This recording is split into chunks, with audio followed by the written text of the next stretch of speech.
I grew up in Cape Town, South Africa.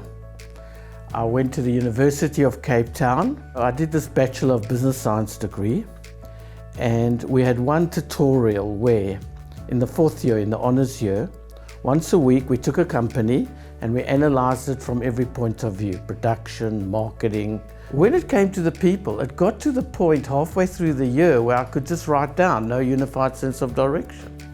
It was just amazing how all these big companies, which are run by incredibly clever people, could all have the same people problems. I've been doing it and fascinated by it ever since. I improve productivity measurably and sustainably through the people in big companies, but also medium and small.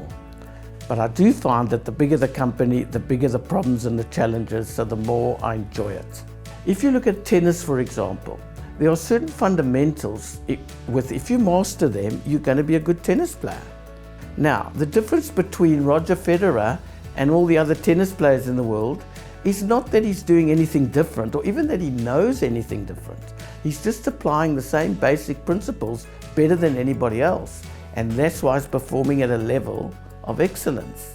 I've worked in some of the most toxic cultures anywhere in the world. You can have enormous unhappiness, conflict, toxicity in organizations.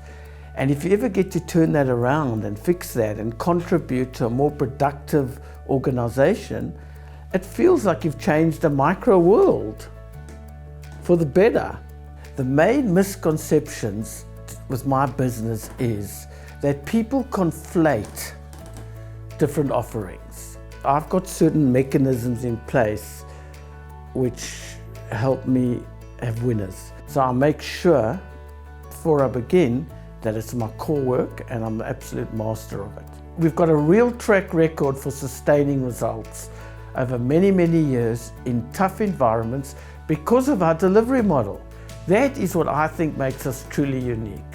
The first target audience is big businesses, and that's what we've specialized in. Big businesses, big problems, lots of people, lots of problems.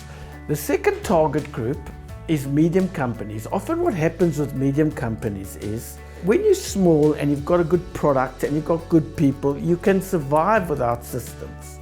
But when you get to a certain stage, if you need to grow, you have to systematize and make scalable everything you're doing. We have never ever recommended getting rid of people as a means of improving productivity, although simultaneously we've worked in organizations where that has been happening, but our focus has been on creating a high-performance culture in which the company still achieves its strategic plans. The short answer to the question, how long does it take to achieve measurable results in a particular area where there's not too many people, 3 to 6 months, 3 to 6% productivity improvement.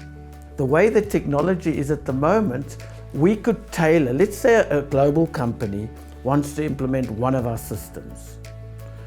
We could do that a lot quicker, a lot more productively, and a lot more effectively than ever before through the use of our online learning platform.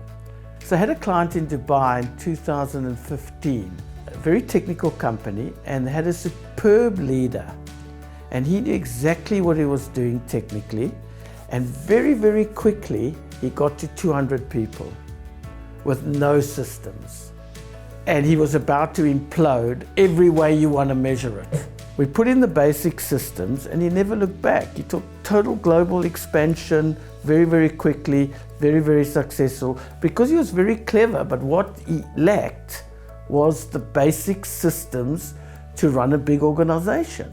We're very, very proud of the fact that we've had world's best practices, Australia best practices in different industries. So that is what we do and how we do it.